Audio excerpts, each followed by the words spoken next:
Welcome to King Silk Art. This is truly some of the most spectacular art that man has to offer. What you're seeing is this is all silk embroidered, and it comes from a province in China called Suzhou. And this art has been done for over 2,000 years.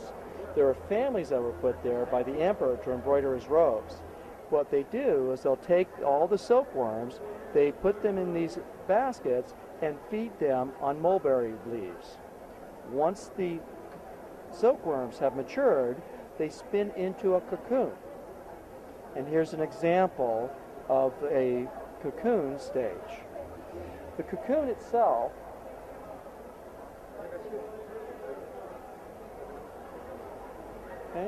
and what they do with this is they'll take a vegetable dye, permeate the silk with the dye. So what you're looking at is an organic to an organic. So the dye becomes a permanent fixture in the silk thread, and so it will never lose its color.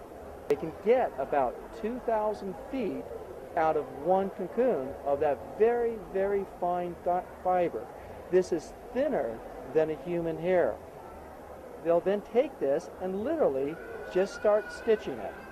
As part of it, the first thing they'll do is they'll split the thread down to a specific count of the thread itself.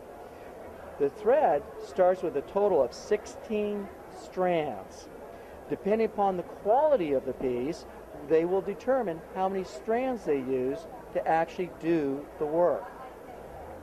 Something like this, like a tiger for example, these top quality pieces will take anywhere from months to years to complete. So if we look, for example, at the back of one piece, and here you can actually see that how lovely it actually is. And if you were to rub your hands over it, you can actually feel the little knots. This is actually one of the key elements to tell you that this has actually been stitched by hand. So in fact, if you turn it over, and there's the front. Absolutely wonderful.